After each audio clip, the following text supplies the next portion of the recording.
Hotel brothers and sisters, Black Power is always giving honor to the Creator, giving honor to the ancestors. Chief of Staff, Brother Harris Abdul, my father, my sister, my in-laws, family members, and all of those subscribers, viewers, supporters that are fighting for our liberation and salvation within our black nation. I told you all I was coming back with something to discuss with you all.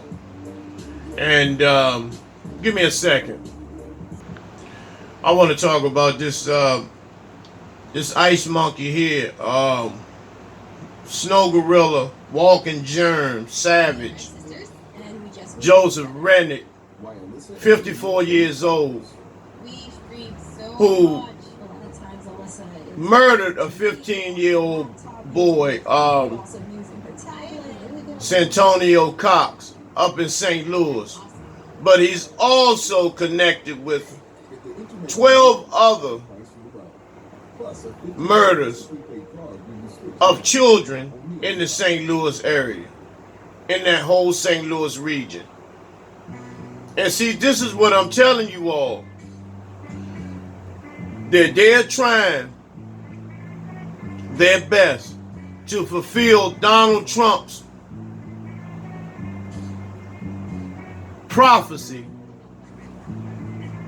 of getting rid of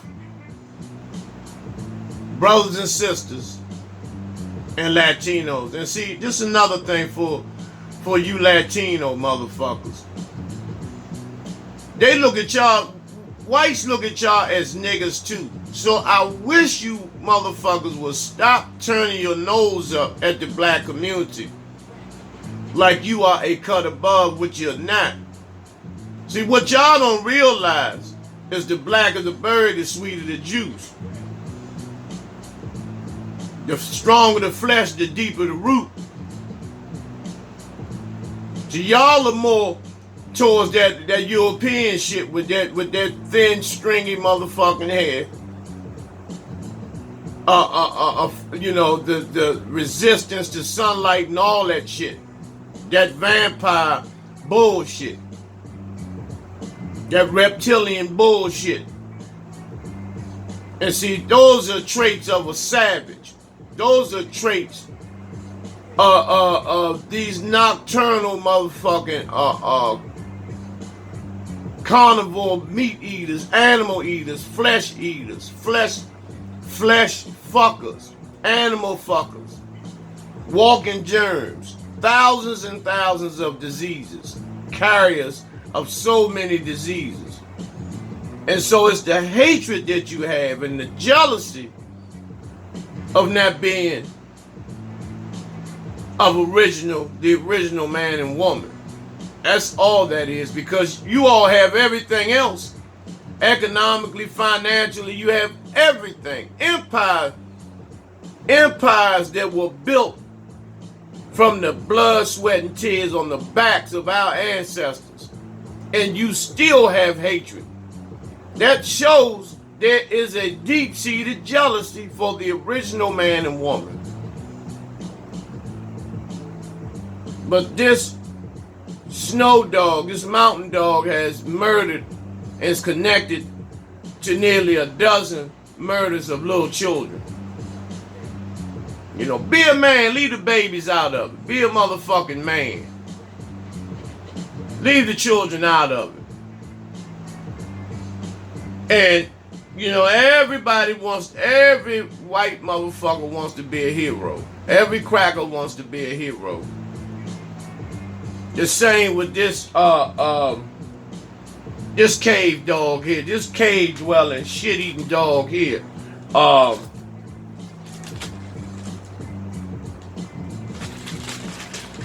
This bastard,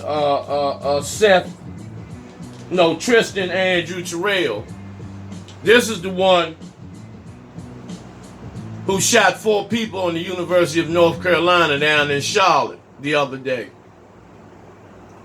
You know, and he said it wasn't no reason. He just jumped up, sat with the men, and then got up and just started killing. because of his ice monkey motherfucking energy, you know, and that cave dwelling vibration was driving him up the motherfucking wall when he was surrounded by, you know, straight up G's. Because everybody wants to be a Dylan Roof. This is Dylan Roof. For those who don't know who Dylan Roof is, this is the little piece of shit that went in the church in Charleston and murdered those 9 elderly people. You know, and see, this is what I tell y'all. The white man's a coward, man. The only time he does something when he has a weapon or when it's more than one of them or when they have an outright advantage. Now, you had a gun on 9 elderly people, defenseless elderly people. Why didn't you go in Compton with that bullshit? Why didn't you come in Harlem, Washington, D.C., Philly, Baltimore? Why didn't you go there and stand in the middle of the street and throw down? Because you were a fucking punk. You are a fucking punk. But you're going to be protected. You're the symbol of white supremacy today among the areas and the skinheads and the motherfucking motorcycle gangs and all this shit. Hell's Angels, and you know, you are a god among them. But you know, to us, you're just a puny little fucking faggot. A puny punk.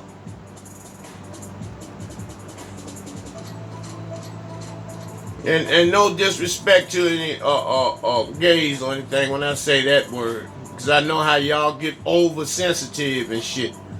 Like it's against the law to say something about y'all. You know, but you can say nigga all goddamn day.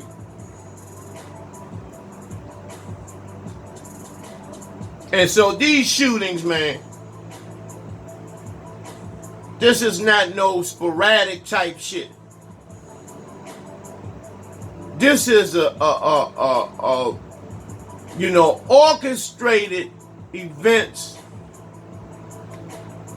to put the fear of the devil in the black man and woman's heart. That's all it is. Scare them away from the polls. Because they're going to be shooting at the polls.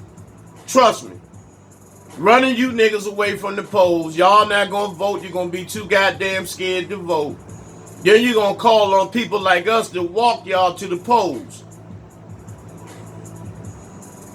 Now, I'm not walking you to the polls to vote for another devil. No, that's not going to happen. No matter who we vote for, we're going to get this same outcome. It's just this time. You know, you can say Trump. Trump was the only one that had enough heart to say, you know, you white motherfuckers, you crackers, fulfill your dreams while I'm in office. Get out here and do your thing, crackers. And that shows you that the black man and woman still has faith in this goddamn system. That y'all will run to another devil, Joe Biden, who is just as bad, if not worse. But just because he's not outspoken with it. See, black people, y'all got to stop wanting to suffer in silence. Because what's the difference between getting a lethal injection and being in an electric chair? One may be a little more painful than the other. That's it. Still get the same results. Death. So this shit that the black community is doing, listening to Roland Martin, that queen, you know, she had something to say about Dave Chappelle. You know, who was he defending? Who was he defending going on Dave Chappelle? Instead of laughing and having a good time like everyone else, this queen went and you know, and tried to put down a black man. And see, we got a lot of niggas, and then you got niggas. Now, which one are you? Nigger or Nigga? Which one are you? You know, we say, you know, I don't use the N-word and all that. I respect you when you know, when you say that. I respect you. But a word is a word. What's the difference if I call you a punk or a nigga? The white man calls you that every day. He calls you every day, some in your faces, most of the times behind your back. Every single day. But you ride the black community and put down the brothers and sisters in the black community that use that word. At least the slang part of it anyway. The white man calls you Nigger.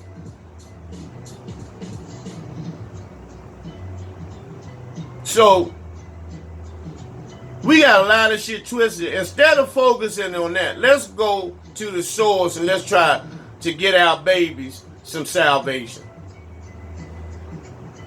Because we're not gonna get salvation by you being so sensitive where being called a name fucks you up. If being called a name fucks you up, you definitely ain't gonna fight. You definitely not gonna stand on the front line. Because all somebody gotta do is call you a nigga, and you'll melt like fucking butter.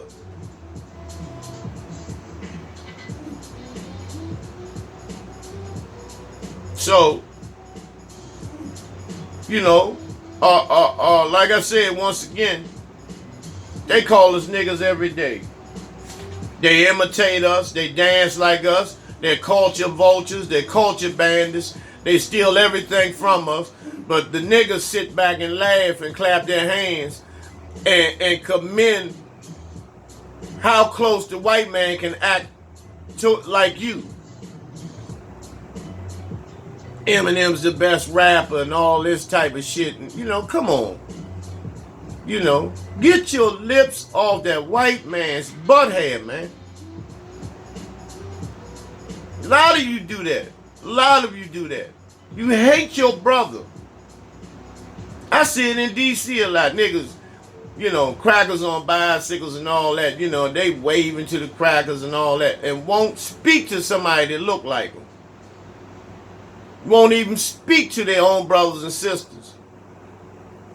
Got your nose turned up at your brothers and sisters because of the deep-rooted self-hatred your ass got. You know, but the crackers who's poisoning your fucking water and killing your ass every day, snatching your babies, killing your motherfucking uncles and shit through police terrorism, flooding the community with drugs, raping, robbing, pillaging. You sit around and smile with them. You smile in their motherfucking faces.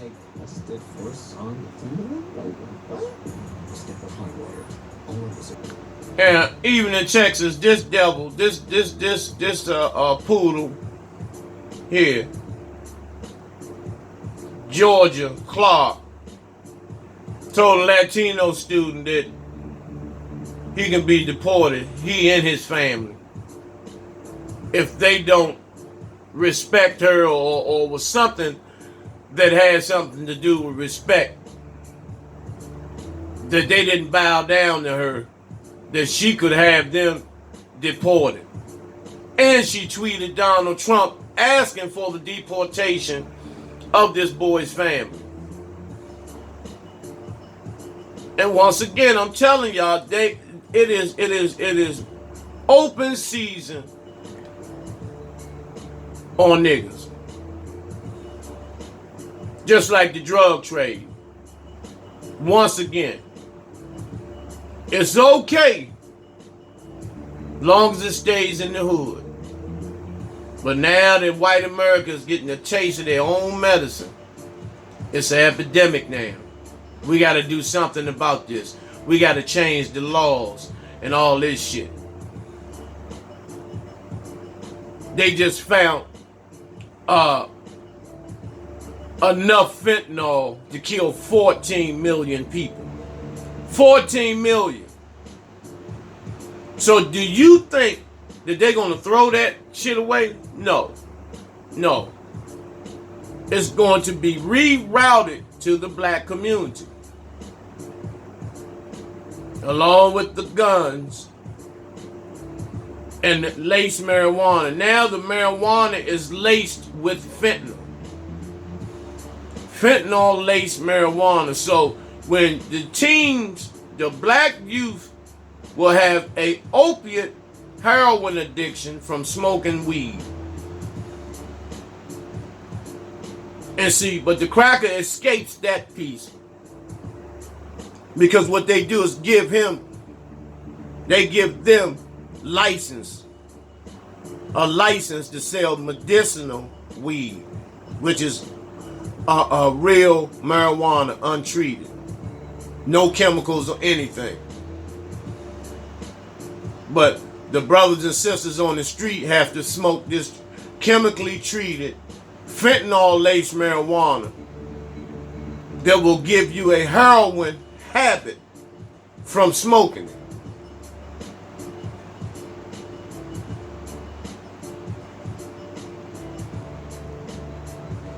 So, you niggas keep on, hip hip hooray for this goddamn cracker, and you're gonna see where we're gonna end up. You're gonna see exactly where we're gonna end up at.